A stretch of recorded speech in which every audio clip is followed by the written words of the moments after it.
The barn door hung open just a crack when Vincent Burke rode up that frozen January morning in 1884, and something about that narrow sliver of darkness made every instinct in his body go still. Superior, Arizona didn't see much snow, but when winter came to the high desert it came hard and mean, and that morning the wind cut through his coat like a knife through butter. He'd been tracking rustlers for 3 days, following their trail through the Pinal Mountains, but the tracks had gone cold somewhere near the old Chambers Ranch. The place had been abandoned for months, ever since old man Chambers died and his widow moved back east with their daughter. Vincent dismounted slowly, his hand resting on the colt at his hip, boots crunching in the thin layer of ice that covered the hardpan. The ranch house stood silent and dark, windows broken and door hanging crooked on rusted hinges. But that barn had been secured tight every other time he'd ridden past. Someone had been here recently. Vincent approached with the caution of a man who'd lived through too many ambushes to take anything for granted. The wind howled through the canyon, carrying with it the sharp scent of pine and something else, something that made his jaw tighten. Smoke, faint but unmistakable, and not from a chimney. He pulled the door open wider, letting pale winter light spill into the gloom, and that's when he heard it. A soft sound, barely audible over the wind, something between a whimper and a gasp. Vincent's eyes adjusted to the darkness, scanning the interior of the barn. Empty stalls lined both sides, hay scattered across the floor, an old wagon with a broken wheel shoved against the back wall. Then he saw her. She was huddled in the corner of the last stall, wrists bound to a support post with rough rope, ankles tied together. Her dress was torn and dirty, dark hair hanging in tangles around a face so pale it looked like porcelain about to shatter. When she lifted her head and their eyes met, Vincent felt something crack open in his chest.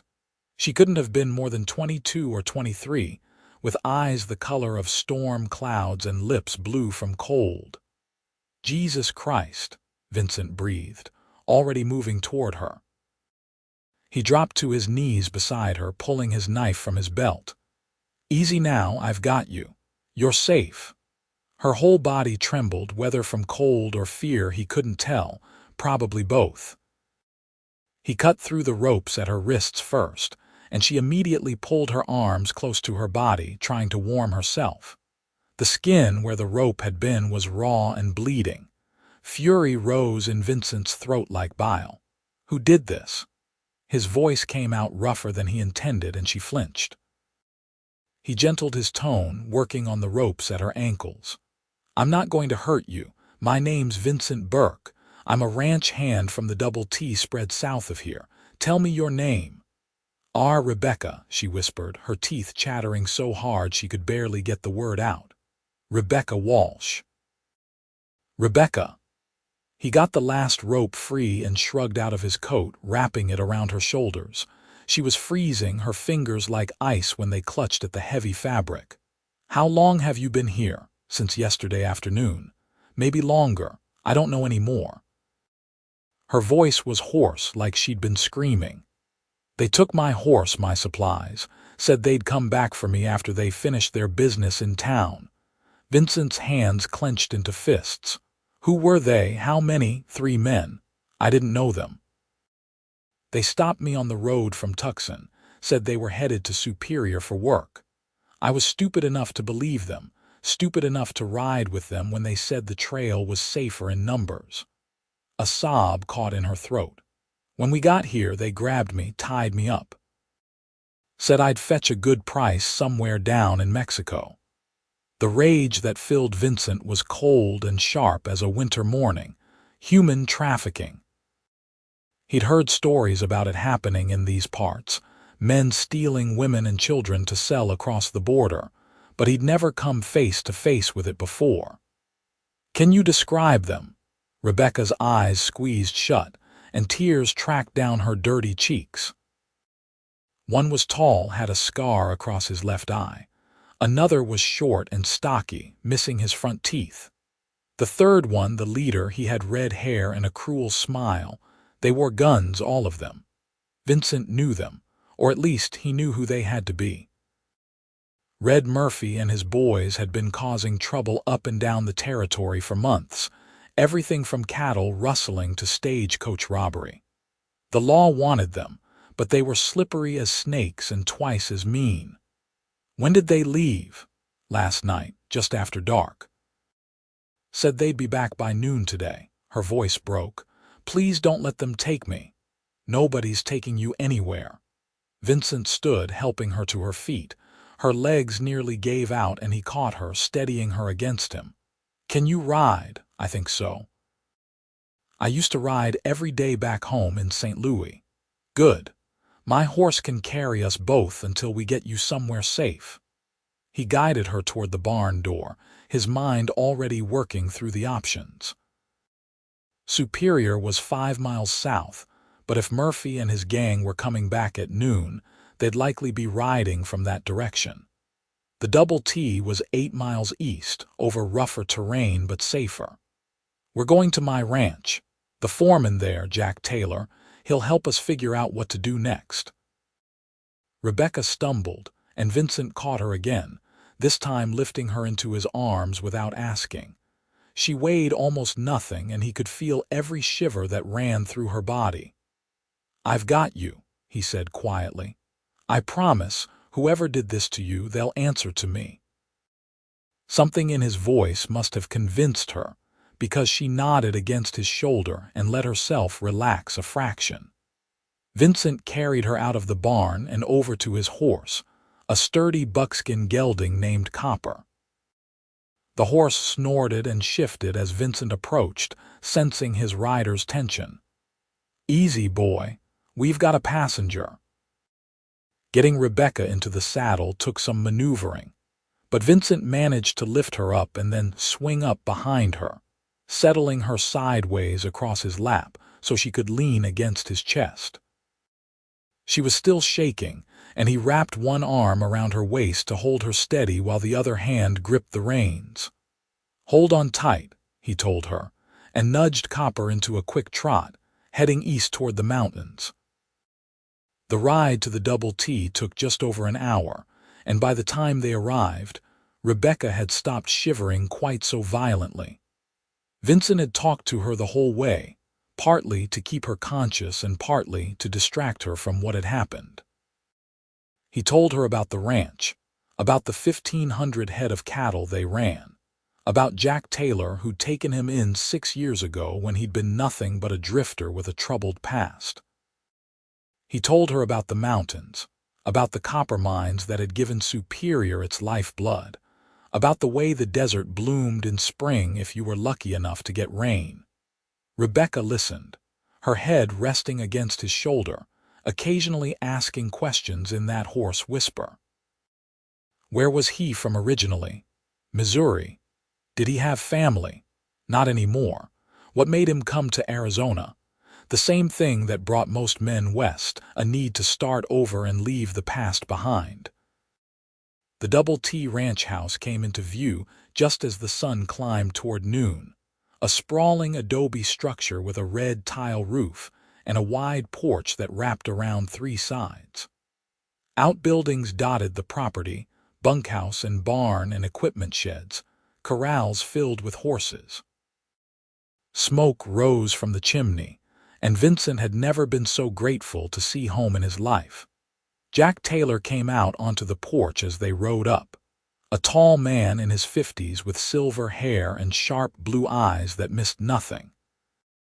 His expression shifted from curiosity to concern the moment he saw Rebecca in Vincent's arms. What happened? Jack called out, already moving down the steps. Found her locked in the old Chambers barn, Vincent said, dismounting and carefully lowering Rebecca to the ground. Her legs buckled again and both men reached out to steady her. Red Murphy and his gang left her there. They're coming back for her at noon. Jack's face went hard as granite. Get her inside. Maria. He shouted toward the house, and a moment later a Mexican woman appeared in the doorway, flour dusting her apron. "We need hot water, blankets, and something warm to drink. Now." Maria took one look at Rebecca, and her expression transformed from confusion to fierce protectiveness. She hurried forward and wrapped an arm around Rebecca's waist, speaking rapid Spanish that somehow conveyed more comfort than any English words could have. Vincent reluctantly let her go, watching as Maria guided Rebecca up the steps and into the house. "How many?" Jack asked the moment the women were out of earshot. "3, Murphy, Slate Corrigan, and Tom Newley. She says they grabbed her on the road from Tucson, were planning to sell her in Mexico." Jack spat into the dirt. "Sons of bitches, you believe her? Every word." Vincent looked his boss straight in the eye. "I'm going back there, Jack. They said they'd return by noon. That gives me maybe an hour. You're not going alone." Jack turned and bellowed toward the bunkhouse. "Hank, Cole, Tommy, get out here armed and ready to ride." 3 men emerged from the bunkhouse, all experienced ranch hands who'd been with the Double T for years. Hank was the oldest, a former cavalry soldier with a gimpy leg and dead aim with a rifle. Cole and Tommy were younger, brothers from Texas who'd come west after the war between the states. All of them knew how to handle trouble. "Murphy's gang grabbed a girl," Jack said without preamble. "Vincent found her at the Chambers place. They're coming back for her at noon. We're going to make sure they don't get that chance." The men's faces hardened in unison. There wasn't a man on the Double T who'd stand for that kind of evil. "Give me 10 minutes to check on Rebecca," Vincent said. "Then we ride." Jack nodded. "Make it 5. We need to get there before they do." Vincent took the porch steps 2 at a time and pushed through the front door into the warmth of the ranch house. The main room was large and comfortable, with a stone fireplace at one end and heavy wooden furniture arranged to catch the heat. Maria had settled Rebecca into a chair near the fire and was wrapping her in blankets, clucking her tongue and muttering in Spanish about men and devils and poor lost children. Rebecca looked up when Vincent entered, and something passed between them, quick as lightning and just as powerful. Gratitude, maybe, or recognition of some kind. Vincent couldn't name it, but he felt it all the way down to his bones. "How are you feeling?" he asked, kneeling beside her chair. "Warmer." Her voice was still rough, but some color had returned to her cheeks. "Maria gave me tea with honey. It helps." "Good." He reached out and took her hand, meaning only to offer comfort, but the moment their skin touched, that lightning struck again. Her fingers curled around his, holding tight. "I'm going back to the barn. Jack and some of the men are coming with me. We're going to make sure Murphy and his friends can't hurt you or anyone else." Fear flashed in her eyes. "What if there are more of them than you expect? What if you get hurt?" "I won't." He said it with more confidence than he felt, but he needed her to believe it. "I need you to stay here with Maria. You'll be safe. The Double T is one of the best protected ranches in the territory." "Vincent." The way she said his name made his heart kick against his ribs. "Be careful, please." He squeezed her hand once more, then stood. "I will, I promise." Maria followed him to the door, catching his arm before he could leave. "You bring those bad men to justice," she said in heavily accented English. "That poor girl, she has been through enough." "Yes, madam." Outside, the men were mounted and ready, rifles in their saddle scabbards and revolvers on their hips. Jack had even strapped on his old cavalry saber, the one he claimed he'd never use again after Appomattox. Vincent swung up onto Copper and checked his own weapons, making sure his Colt was loaded and his Winchester secure. "Let's ride," Jack said, and they thundered out of the ranch yard in a cloud of dust. They made good time, pushing the horses hard across the rough terrain.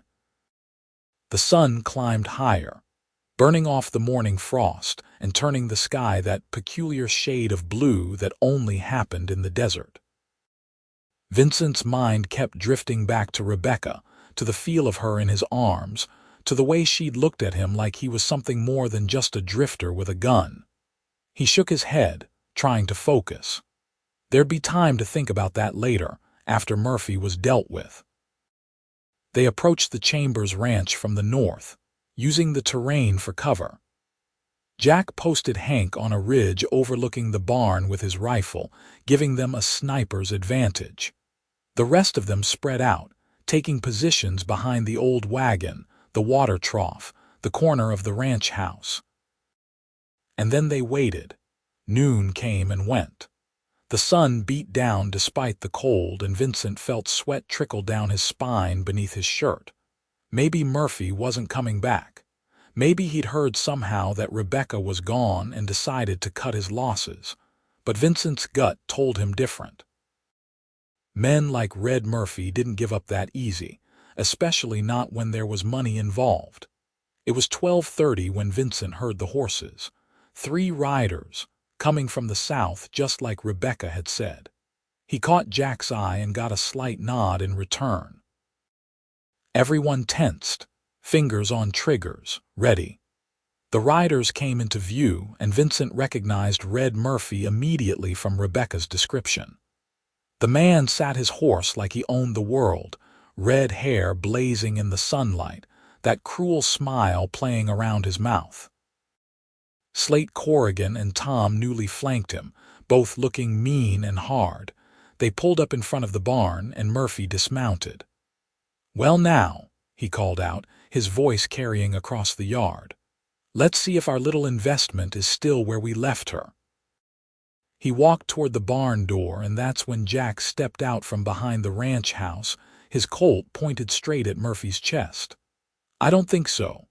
Murphy froze, his hand dropping toward his gun. But before he could draw, Hank's rifle cracked from the ridge and a bullet kicked up dust 2 inches from Murphy's boot. Corrigan and Newley started to reach for their weapons, but Vincent and the others emerged from cover, all armed, all ready. "Don't even think about it," Vincent said coldly. "You're outnumbered and outgunned." Murphy's face twisted with rage. "Who the hell are you, the man who found Rebecca Walsh locked in that barn?" Vincent walked forward, his Colt steady in his hand. "The man who's going to make sure you answer for what you did to her." "That bitch is our property," Murphy spat. "We paid good money for information about her, knew she'd be traveling alone. We got rights to her." "You've got the right to hang," Jack said flatly. "That's about it. Now, you boys can come quiet and we'll let the law handle this, or you can make this difficult and we'll handle it ourselves. Your choice." For a long moment, nobody moved. Vincent could see Murphy calculating, weighing his options. 3 against 5, and one of those 5 had a rifle trained on them from high ground. The math wasn't in Murphy's favor, and he knew it. Then Newley made a stupid decision. He went for his gun, yanking it clear of the holster with surprising speed. But Tommy was faster. The young Texan's Colt barked once, and Newley went down with a bullet in his shoulder, screaming and clutching at the wound. His gun fell into the dirt. "Anyone else want to try?" Jack's voice was cold as the wind off the mountains. Corrigan slowly raised his hands. Murphy stood frozen, fury and fear warring on his face. Finally, he raised his hands too. "Good choice," Vincent said. He moved forward and disarmed them both, yanking their guns free and tossing them to Cole. "Now, here's how this is going to work. We're taking you into Superior, where you're going to tell the sheriff exactly what you did. You're going to confess to kidnapping Rebecca Walsh with the intent to sell her into slavery. You're going to tell him about any other women you've done this to. And then you're going to spend the rest of your miserable lives in Yuma prison, if you're lucky enough not to hang." Murphy's eyes burned with hate. "You don't know who you're messing with, boy. I got friends, powerful friends. They'll come for you. Let them come." Vincent leaned in close, his voice dropping to a dangerous whisper. "You put your hands on an innocent woman, You tied her up and left her to freeze. You were going to sell her like she was livestock. There isn't a corner of this territory where you'll be safe from me or from the law. So go ahead and call your friends. It won't make a damn bit of difference." They bound Murphy and Corrigan hand and foot, and Hank came down from the ridge to help patch up Newley's shoulder well enough for him to ride.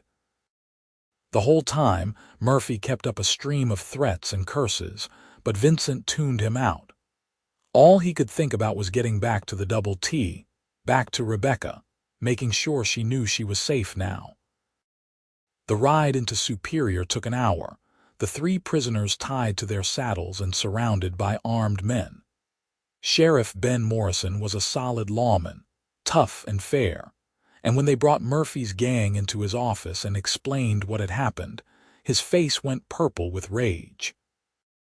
"I've been chasing these bastards for 6 months, Morrison said, looking at the 3 men with disgust. "You got any proof of what they did?"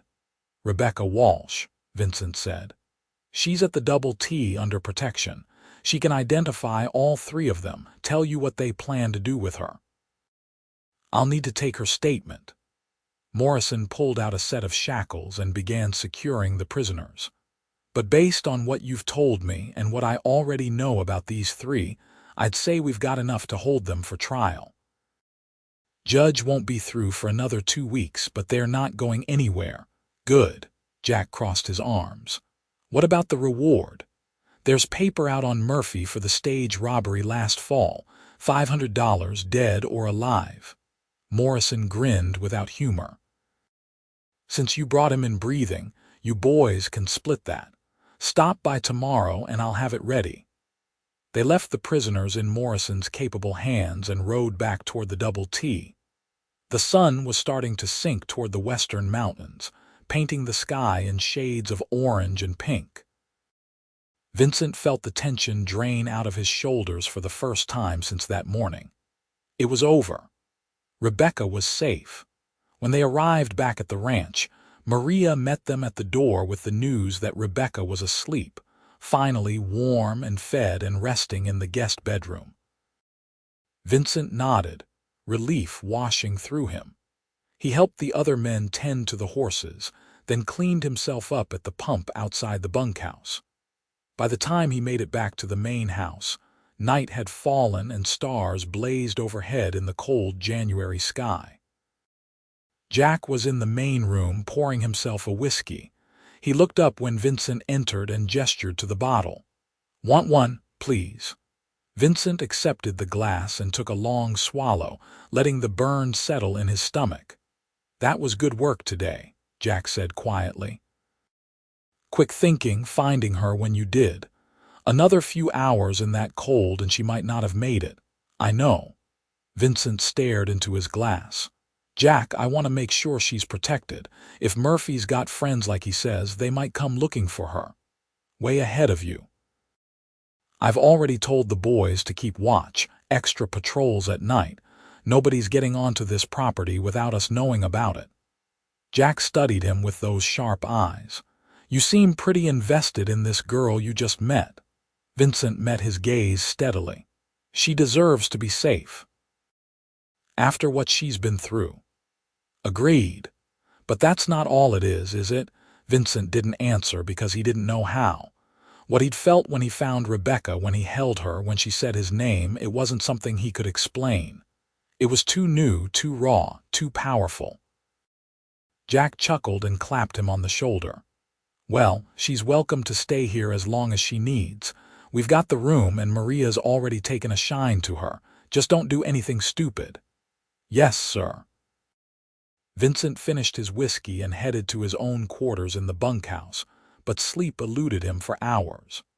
Every time he closed his eyes, he saw Rebecca's face, heard her voice, felt her hand in his. Finally, somewhere near dawn, exhaustion claimed him and he slept. He woke to bright sunlight streaming through the window and the smell of Maria's cooking drifting from the main house. Coffee and bacon and fresh bread. His stomach growled, reminding him he hadn't eaten since yesterday morning. He dressed quickly and headed outside, surprised to find the ranch yard bustling with activity. The men were working the horses in the corral, Jack was inspecting a new fence line, and Maria was hanging laundry despite the cold. And there, sitting on the porch steps with a cup in her hands, was Rebecca. She'd cleaned up, her dark hair now brushed and shining in the sunlight, hanging loose past her shoulders. Someone, probably Maria, had found her a fresh dress, a simple blue calico that brought out the color of her eyes. The bruises on her wrists were visible, dark purple against her pale skin, but she looked 1,000 times better than she had yesterday. She saw him approaching and smiled, and Vincent felt his heart do that strange kick again. "Good morning," she said softly. "Morning."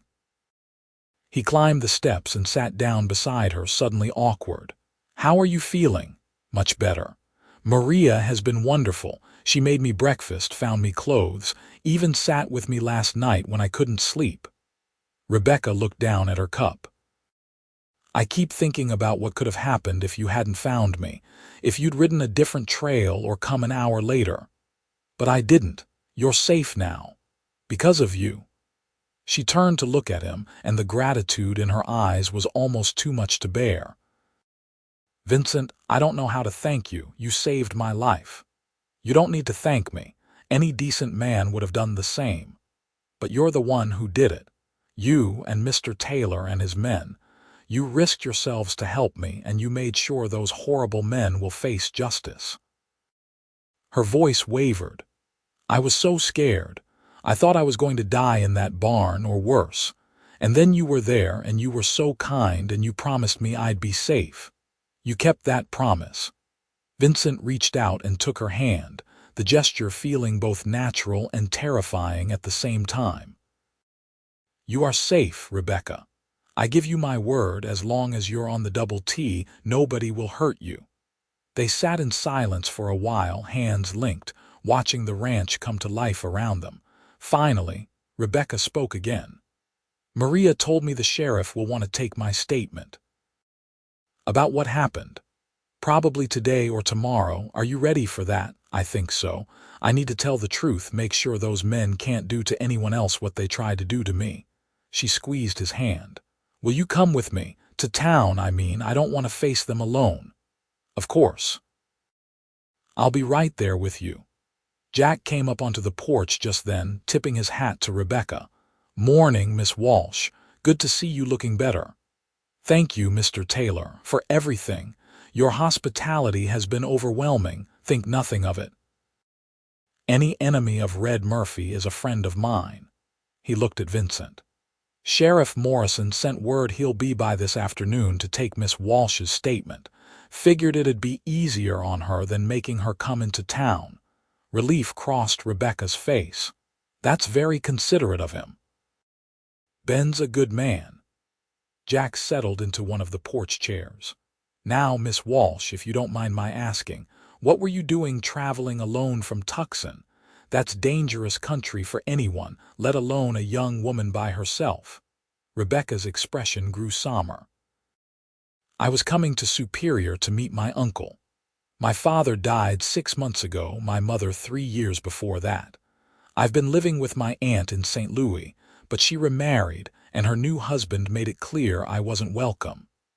My uncle, Edward Walsh, he works at one of the copper mines here.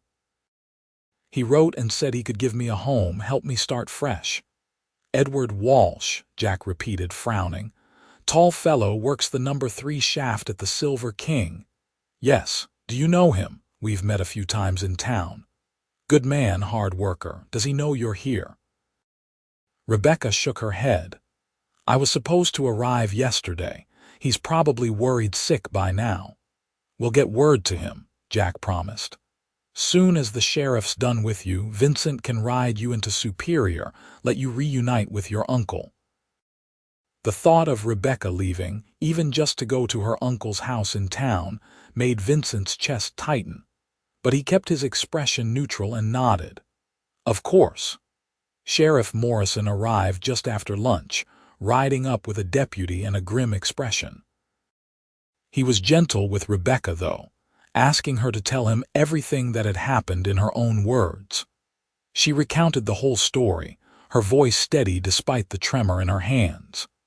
Vincent sat beside her the whole time, and whenever she faltered, he was there with a quiet word of encouragement. When she finished, Morrison closed his notebook and sighed. "Miss Walsh, I want you to know that what happened to you wasn't your fault. Those men are predators, and they've done this kind of thing before. Your testimony is going to help us put them away for a long time. What will happen to them?" Rebecca asked. "Trial in 2 weeks, assuming the circuit judge stays on schedule. With your testimony and the evidence we have, I'd say they're looking at 20 years minimum in Yuma prison. More likely they'll hang." Morrison's expression was hard. "They deserve worse." "I'll need to testify in person, won't I?" "Yes, madam, but we'll make sure you're protected. I'll have deputies posted, and I'm sure Mr. Burke here will be happy to escort you." "I will," Vincent said immediately. Morrison left shortly after, promising to send word to Edward Walsh about his niece's arrival. The rest of the afternoon passed quietly. Rebecca helped Maria in the kitchen, insisting she wanted to be useful, and Vincent found himself making excuses to be near the house instead of out working with the men.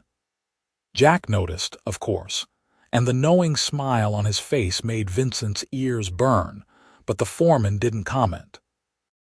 Dinner that night was a lively affair, with Rebecca joining them at the big table in the dining room. The ranch hands were on their best behavior, awkward and polite in the presence of a lady. Hank told stories about his cavalry days, making Rebecca laugh with tales of mishaps and near disasters. Cole and Tommy competed for her attention, showing off in the way young men do. But it was Vincent who sat beside her, Vincent whose arm she touched when she wanted to make a point, Vincent who she looked at when she smiled. After dinner, Vincent walked her out onto the porch to watch the sunset. The sky was ablaze with color, purple and orange and deep red, the mountains standing black against the fading light. "It's beautiful here," Rebecca said softly. "So different from St. Louis, so open and wild." "It takes getting used to," Vincent admitted. "When I first came west, I thought I'd hate it. Too much space, too much silence. But it grows on you." "How long have you been here?" 6 years. "Came to Arizona in '78, drifted around for a while before Jack took me on at the Double T." "What made you leave Missouri?" Vincent was quiet for a long moment. It was a story he didn't tell often, didn't like to remember. But something about Rebecca made him want to share it, to let her see the parts of himself he usually kept hidden. "My family had a farm outside Springfield. My parents, my 2 younger sisters, and me. In '77, there was a drought, crops failed, we lost everything. My father tried to borrow money from the bank, but they foreclosed on us. We had to leave, had nowhere to go. My mother got sick on the road, pneumonia. She died 2 weeks later." Rebecca's hand found his, her fingers warm against his palm. "Vincent, I'm so sorry. My father never recovered from losing her. He just gave up, died less than a year later. My sisters went to live with an aunt in Kansas City, and I headed west, figured I'd make a new start." He looked down at their joined hands. "I never went back, couldn't face it. That must have been so hard, being so young and losing everything. I was 18, old enough to take care of myself, but yeah, it was hard. For a long time I was angry at everything, at the world, at God, at my father for giving up. But Arizona changed me. The work, the land, the people I met. Jack especially. He gave me a chance when nobody else would, taught me what it meant to be part of something bigger than myself. He's a good man. The best." Vincent turned to face her. "What about you? What are your plans after all this?" Rebecca was quiet, her gaze distant. "I suppose I'll stay with my uncle, try to make a life here, maybe find work. I can sew and I'm good with numbers." "Superior seems like a growing town. There must be opportunities." "There are. The mines are always hiring for clerical work, and there are shops that could use help. It's strange, she said softly. 2 days ago, I thought my life was over. Now I'm here with you, watching the sunset and talking about the future. It feels like a dream. It's real. Vincent squeezed her hand. You're real and you're safe and you have a whole life ahead of you. She looked up at him, and in the fading light her eyes were luminous. Thanks to you. The moment stretched between them, charged with something Vincent couldn't name but felt in every fiber of his being. He wanted to kiss her, wanted it so badly his hands shook with the effort of holding back. But it was too soon. She'd been through too much. He had no right. Rebecca seemed to sense his struggle because she smiled and gently pulled her hand free. I should go inside. Maria will wonder where I am. Yeah. Good night, Rebecca. Good night, Vincent. He watched her go, then stood on the porch for a long time, staring out at the darkening desert and trying to sort through the tangle of emotions in his chest. The next few days fell into a pattern. Rebecca helped Maria around the house, gradually regaining her strength and confidence. Vincent worked the ranch during the day but always found time to check on her, to talk with her, to simply be near her. They took walks in the late afternoon when the work was done and the light was golden. Vincent showed her the ranch, the cattle, the horses. He taught her about the desert, pointing out tracks in the sand and explaining which plants were safe to touch and which would leave you with a painful rash. Rebecca told him about her life in St. Louis, about growing up in a city that was still recovering from the war between the states, about her father who'd been a clerk and her mother who'd loved music. She talked about the loneliness of the past few years, living with an aunt who'd never wanted her and a new uncle who'd made her feel like an intruder in their home. I felt invisible, she confessed one afternoon as they sat on a boulder overlooking the ranch. Like I was just taking up space, waiting for my real life to start. Coming here was supposed to be that start, a chance to be myself, to build something that was mine. You still can, Vincent said. What happened doesn't change that, doesn't it? Those men, what they wanted to do to me, it makes me feel dirty somehow. Used even though you stopped them before they could sell me. Vincent turned to her, his expression fierce. Don't let them do that to you. Don't let them take anything more than they already tried to. You're strong, Rebecca. You survived. You're here and you're whole and you have every right to the future you came here looking for. Tears welled in her eyes. How can you be so sure? Because I see you. Not what happened to you, not what could have happened. I see who you are right now in this moment. And who you are is brave and kind and determined. Don't let 3 pieces of trash take that away from you. She reached out and cupped his face with one hand, her touch gentle. You're a good man, Vincent Burke, better than you give yourself credit for. He covered her hand with his, turning his head to press a kiss to her palm before he could stop himself. The gesture was intimate, tender, and when he realized what he'd done, he started to pull back. But Rebecca didn't let him go. Instead, she leaned forward and kissed him, soft and sweet and full of promise. Vincent froze for half a heartbeat, then kissed her back, his arms coming around her to pull her close. She made a small sound of contentment and melted against him, her hands sliding up to tangle in his hair. The kiss deepened, became something more than just gratitude or comfort. It became acknowledgement of the connection between them, the bond that had formed in the space of a few short days. When they finally broke apart, both breathing hard, Vincent rested his forehead against hers. Rebecca, I don't want to rush you or push you into anything you're not ready for. After what you've been through, you're nothing like them, she interrupted fiercely. Nothing. When you touch me, I feel safe. When you kiss me, I feel alive. Please don't pull away from me because you think I'm fragile. I'm not broken, Vincent. I know you're not. He kissed her again, softer this time. But I also know you've had your whole world turned upside down. I don't want to add to that confusion. You're not confusing me. You're the clearest thing in my life right now." She pulled back just enough to look into his eyes. "I know it's fast. I know we barely know each other, but I feel something for you, something real and powerful. Tell me you feel it too." "I do." The admission came easily, naturally. "From the moment I found you, Rebecca, something changed. I can't explain it, but I know it's real." They sat together on that boulder until the sun set, talking and kissing and planning. Rebecca would stay at the double T until after the trial, then move in with her uncle. Vincent would court her properly, with her uncle's permission, taking her to church socials and town dances. They'd take their time, get to know each other without the shadow of Murphy hanging over them.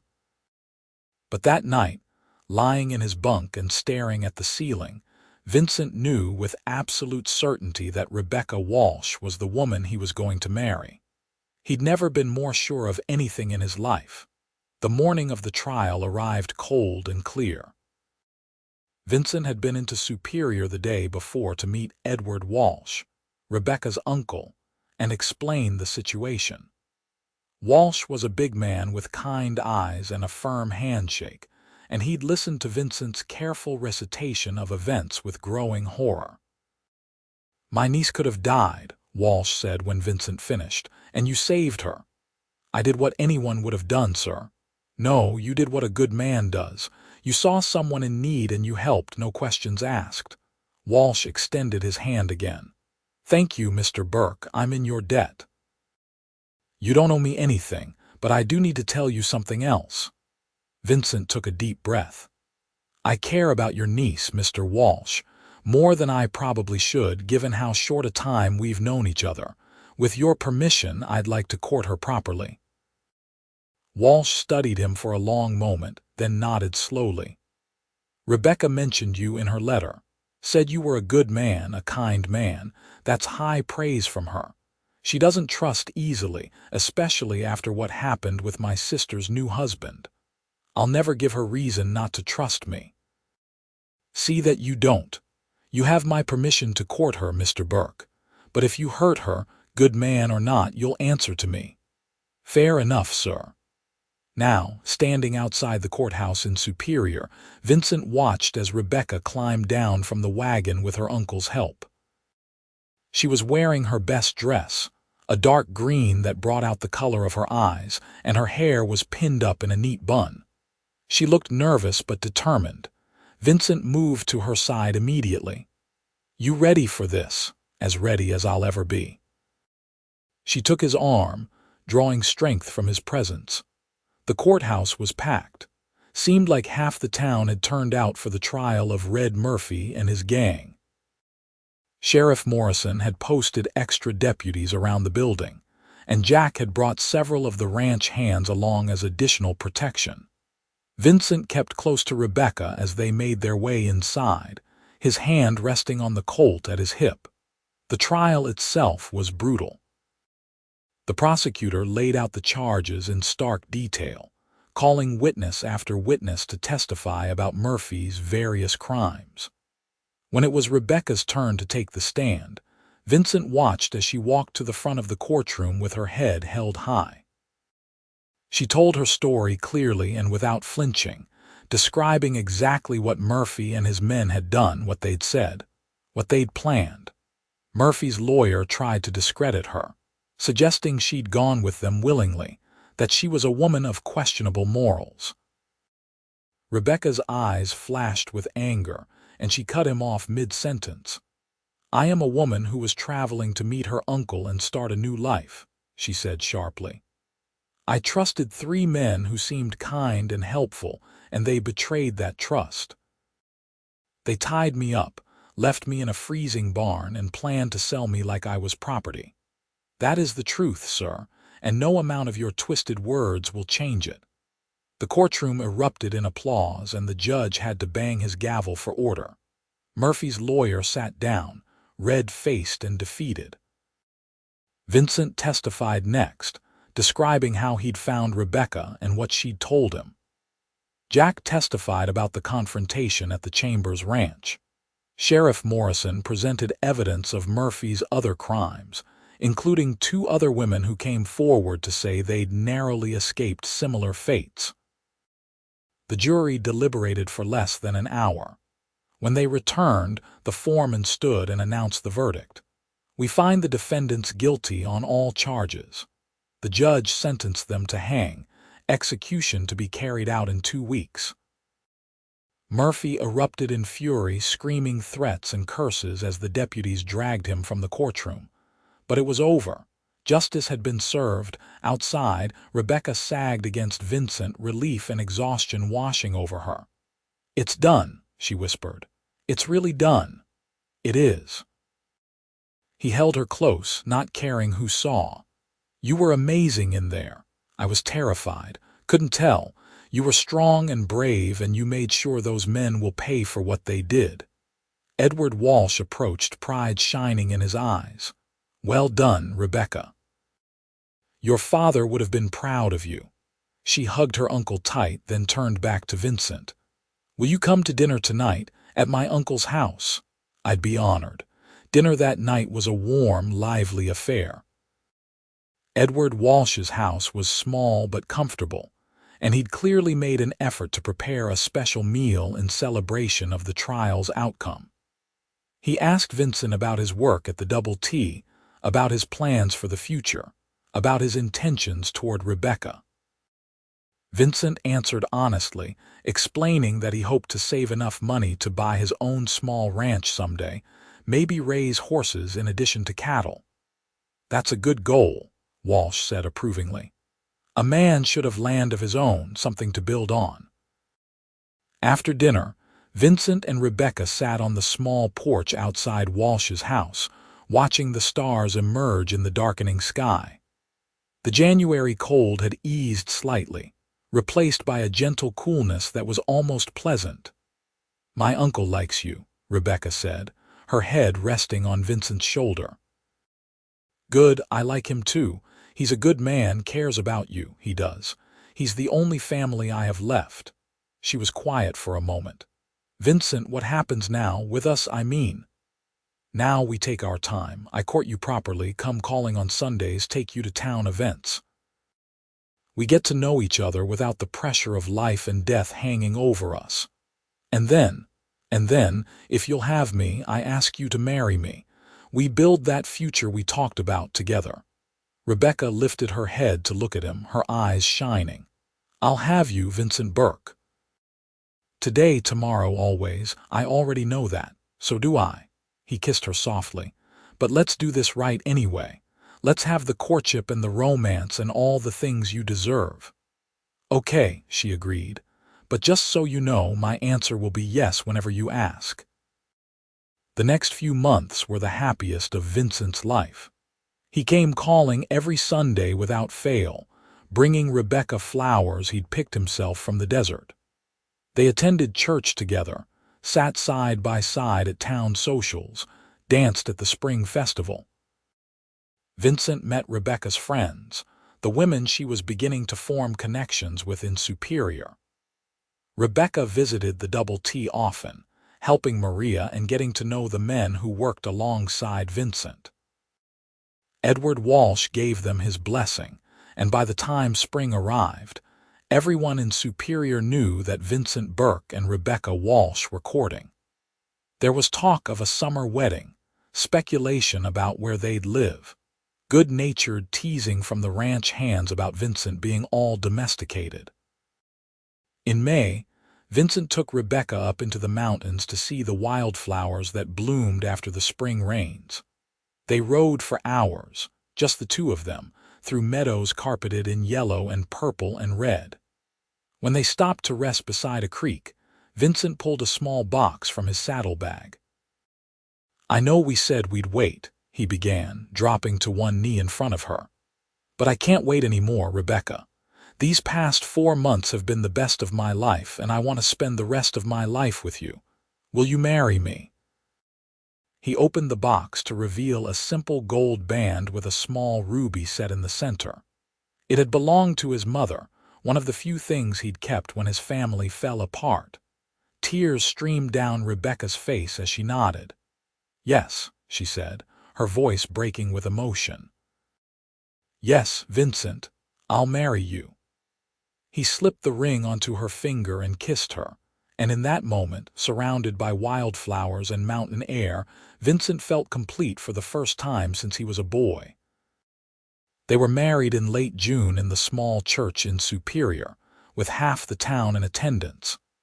Jack Taylor gave Rebecca away, since her uncle was too emotional to walk her down the aisle without breaking down. Maria and the ranch hands filled the front pews. Even Sheriff Morrison came, resplendent in his Sunday best. Rebecca wore a white dress she'd sewn herself, simple but beautiful, with lace at the collar and cuffs. Vincent wore a new suit, courtesy of Jack, who'd insisted on it as a wedding gift. When the preacher pronounced them man and wife, and Vincent kissed his bride, the church erupted in cheers. The reception was held at the Double T, with tables set up in the yard and enough food to feed an army. There was music and dancing, toasts and laughter. Jack pulled Vincent aside at one point, a rare smile on his weathered face. "You did good, boy," he said, clapping Vincent on the shoulder. "That's a fine woman you married." "The best," Vincent agreed, watching Rebecca dance with her uncle. "I've been thinking," Jack continued. "You've been talking about buying your own place, raising horses. What would you say to a partnership? I'll provide the land, a section of the Double T over near the canyon. You provide the work and the know-how. We split the profits from the horses 50-50. Vincent stared at him, stunned. "Jack, that's incredibly generous, but I can't." "You can and you will. Consider it a wedding present and an investment. You're the best hand I've ever had, Vincent, and I don't want to lose you. This way, you get your own operation and I get to keep you close. Plus, Rebecca deserves a real home, not a room in the bunkhouse." Vincent's throat tightened with emotion. "I don't know what to say. Say yes and then go dance with your wife." "Yes, thank you, Jack, for everything." Vincent found Rebecca and swept her into his arms, spinning her around until she laughed breathlessly. "What was that for?" "For being you. For saying yes when I asked you to marry me. For being the best thing that ever happened to me." "The best thing that ever happened to me was you finding me in that barn," Rebecca said softly. "Everything good in my life now, it all started that day. Then we were both lucky." They danced until the stars came out, until the music slowed and the guests began to drift home. Edward Walsh hugged them both, tears in his eyes as he wished them happiness. Maria pressed a package into Rebecca's hands, whispering advice in rapid Spanish that made Rebecca blush and laugh. Finally, when the last guest had left and the ranch had settled into quiet, Vincent carried Rebecca across the threshold of the small house that Jack had assigned to them temporarily, until they could build their own place on their new land. It was simple, just 2 rooms, but it was theirs. He set her down gently, his hands framing her face. "I love you, Rebecca Burke." "I love you too, Vincent, so much." They came together in the darkness, tender and passionate, celebrating their new life together. Outside, the desert wind whispered through the canyon, carrying with it the promise of tomorrow. The summer passed in a blur of hard work and happiness. Vincent and Rebecca spent their days building their future, literally. With help from Jack and the ranch hands, they constructed a house on their new land, a sturdy adobe structure with a wide porch and windows that let in the desert sun. They built corrals for the horses Vincent planned to raise, a small barn, a chicken coop. Rebecca proved to be as strong and capable as any ranch hand, working alongside Vincent from dawn to dusk. She learned to handle horses, to mend fence, to read the weather in the sky. At night, they'd collapse into bed exhausted but content, planning and dreaming about the life they were building together. By fall, their house was complete and they moved in, filling it with furniture Edward Walsh had helped them buy in Tucson. It wasn't much, but it was home. Vincent brought in their first horses in October, a breeding pair of fine quarter horses he'd purchased with his share of the reward money from Murphy's capture. He had plans to develop a line known for their speed and endurance, horses that could handle the harsh Arizona terrain. Rebecca discovered she was pregnant in November, and they celebrated with joy and a little bit of fear. They were so young, just 24 and 23, building a life from nothing. But they had each other, and they had the support of Jack and Edward and Maria, and all the friends they'd made in Superior. Their daughter was born in early June of 1885, a perfect little girl with Vincent's dark hair and Rebecca's gray eyes. They named her Rose after Rebecca's mother, and she was the light of their lives.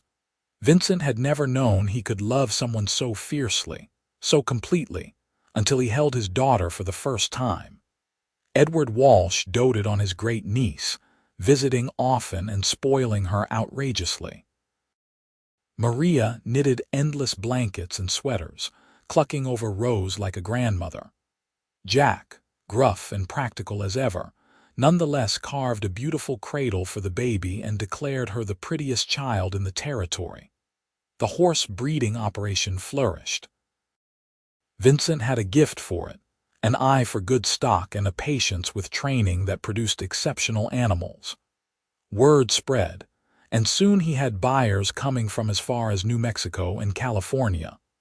The money wasn't huge, but it was steady, and it allowed them to slowly expand their operation. Rebecca proved to be a shrewd businesswoman, handling the accounts and negotiating sales with a sharp mind that impressed even the most hardened ranchers. Together, they made a formidable team.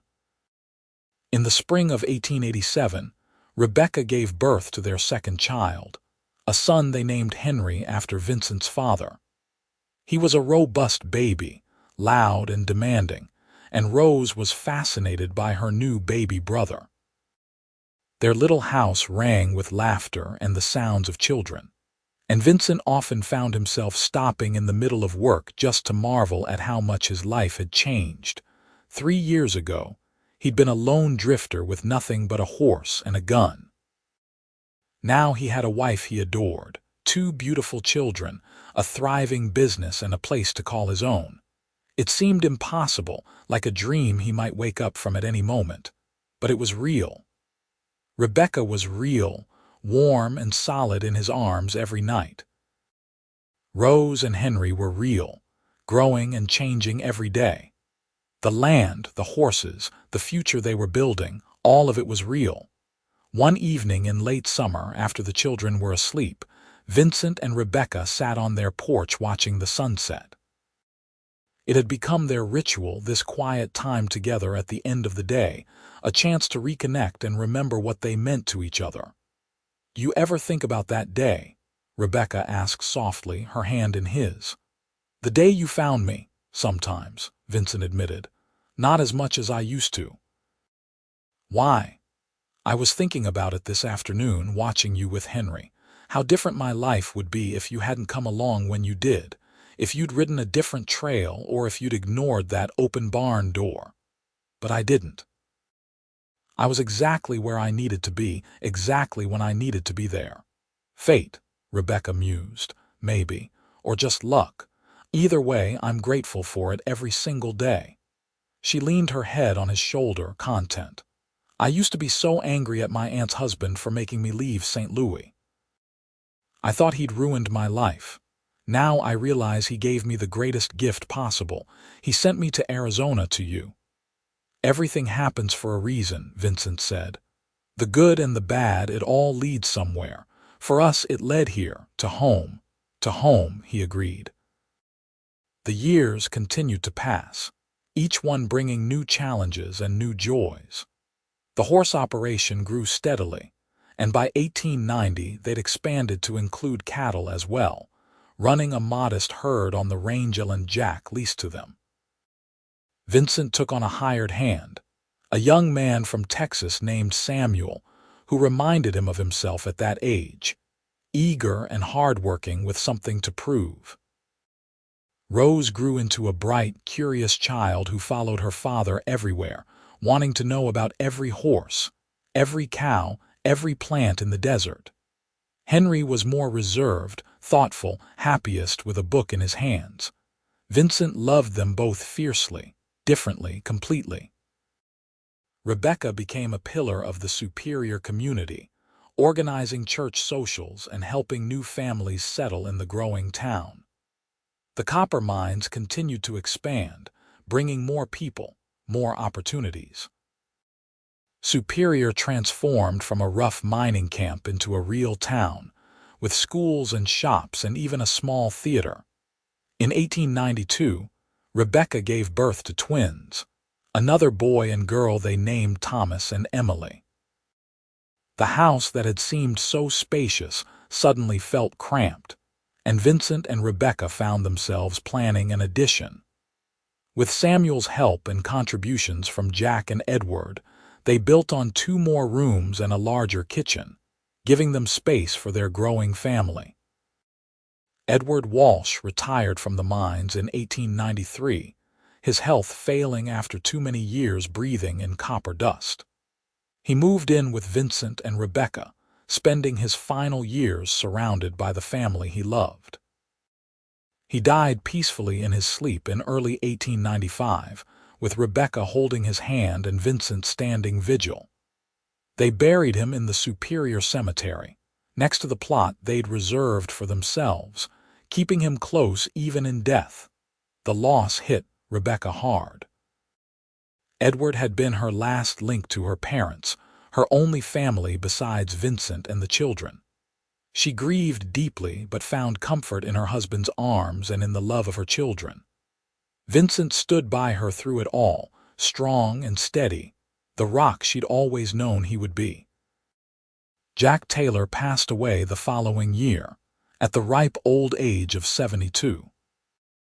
He'd lived long enough to see Vincent's operation become one of the most successful in the territory, long enough to bounce great-grandnieces and nephews on his knee, long enough to know that the young drifter he'd taken a chance on had become a man of substance and integrity. Vincent gave the eulogy at Jack's funeral, his voice breaking as he talked about the man who'd been more than a boss, more than a friend, who'd been the father he'd lost too young. With Jack's passing, Vincent inherited a larger stake in the Double T, which now belonged to Jack's nephew. Vincent used his increased resources to expand further, buying additional land and building up both his horse and cattle operations. By the turn of the century, the Burke Ranch was known throughout Arizona and beyond for the quality of its stock. Rose grew into a beautiful young woman, smart and strong-willed like her mother. She scandalized the town by insisting on attending the new teachers' college in Tucson, determined to get an education beyond what Superior could offer.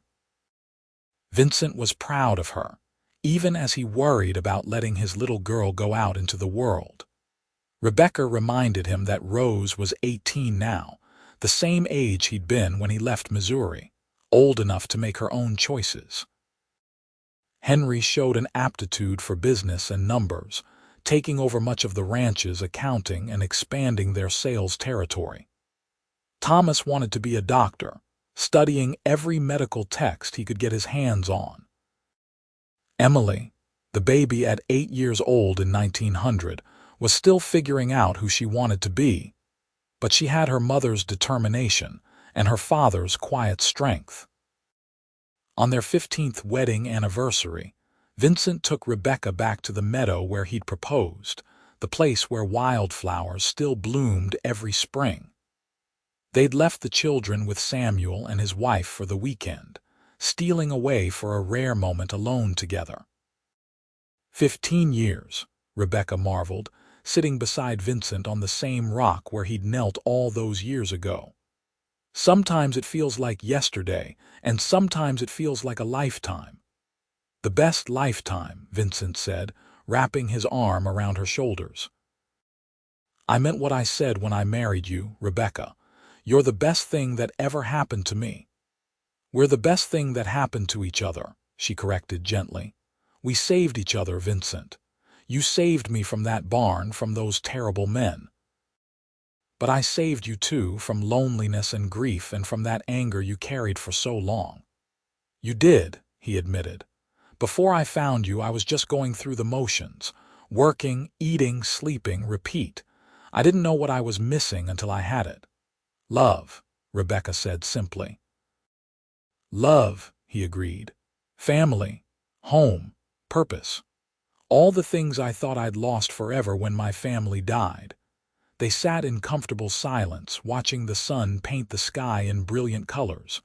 After all these years, they still fit together perfectly, still found peace in each other's presence.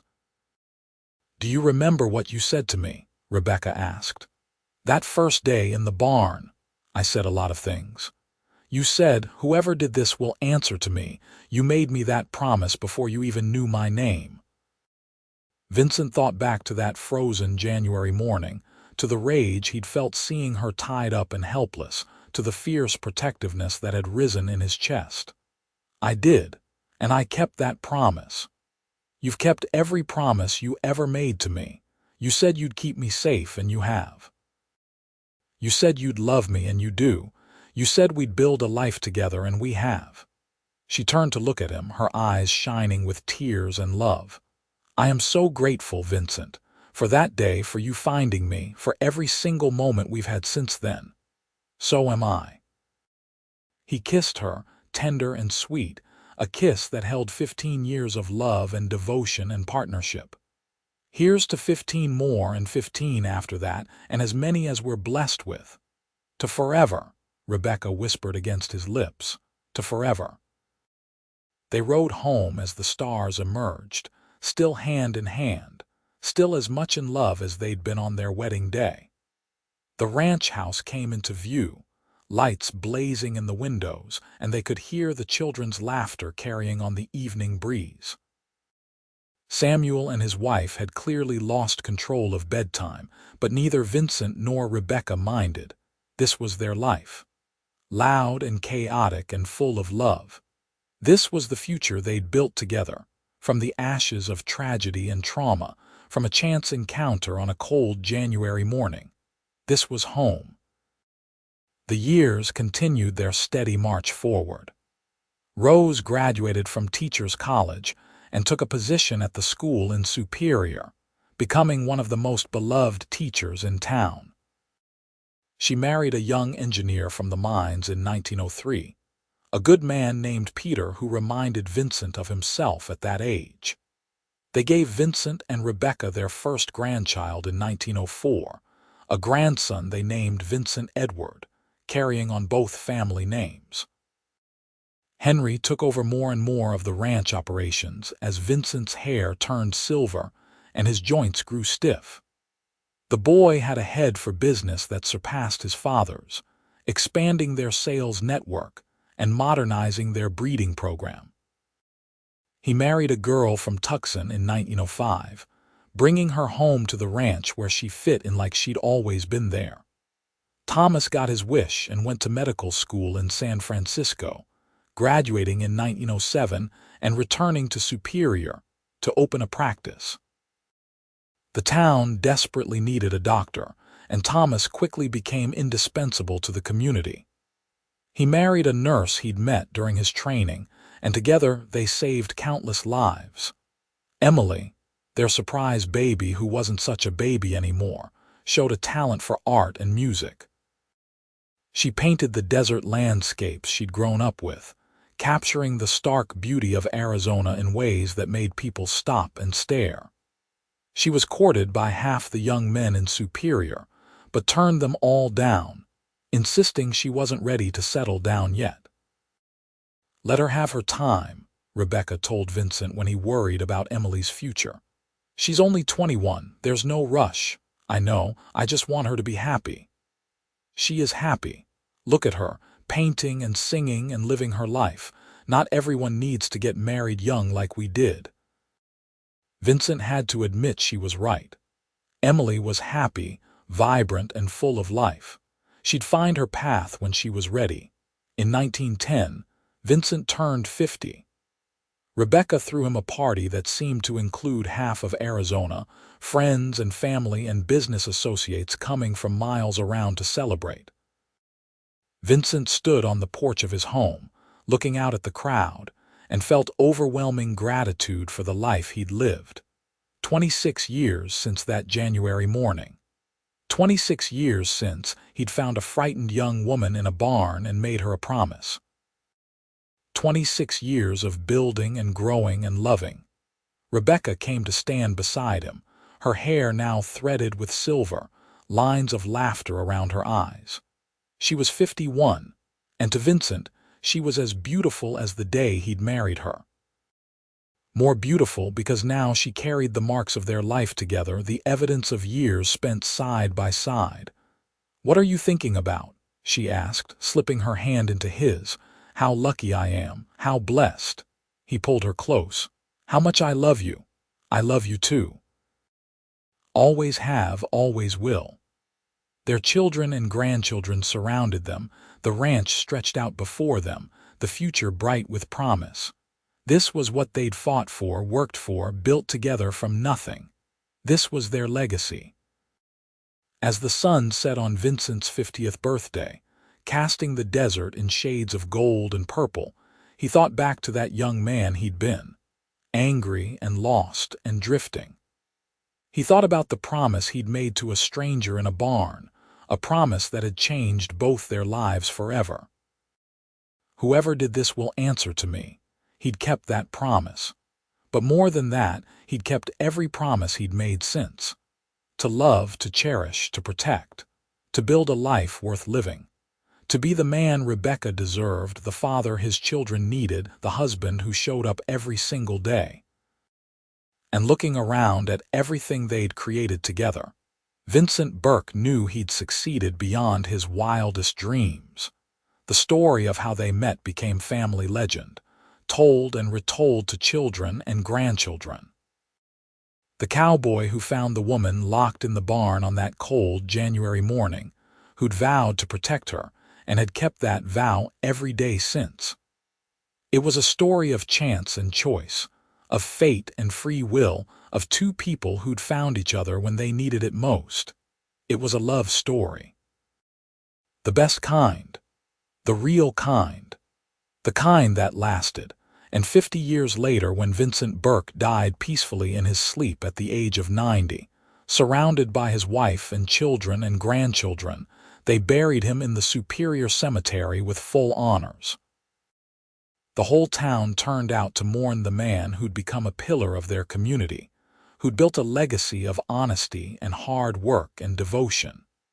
Rebecca lived another 5 years, spending her days surrounded by family, telling stories about the husband she'd loved for more than 60 years. She talked about that first meeting, about the fear and the cold and the terrible certainty that she was going to die.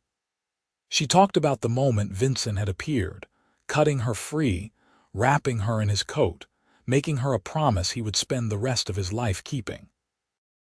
She talked about their wedding, about building their home together, about the children and grandchildren and great-grandchildren who were their greatest joy. She talked about a life well lived, fully loved, richly blessed. When Rebecca finally passed in the spring of 1965, at the age of 106, they buried her next to Vincent, reuniting them in death as they'd been united in life. Their great-great-grandchildren stood at the graveside, hearing the story one more time about the cowboy and the woman in the barn, about a promise made and kept, about love that transcended everything. The Burke Ranch still stood, now run by the 5th generation of the family Vincent and Rebecca had created. The horses still ran in the corrals, the cattle still grazed the rangeland. The house they'd built had been expanded and modernized, but the bones of it remained, a testament to two people who'd refused to let tragedy define them. In Superior, Arizona, There was a plaque in the town square commemorating Vincent and Rebecca Burke, pioneers who'd helped build the town into what it had become. But the real memorial to their life together wasn't made of bronze or stone. It was made of flesh and blood, of the dozens of descendants who carried their names and their values forward into the future. It was made of love, the kind of love that saves, that builds, that endures. The kind of love that starts with a promise made on a cold January morning and lasts forever. And in the end, that was the only thing that mattered. Not the hardship they'd endured, not the obstacles they'd overcome, but the love they'd shared and the life they'd built together. Two people who'd found each other against all odds and had chosen each other every single day for the rest of their lives. That was their story. That was their legacy. That was their happily ever after.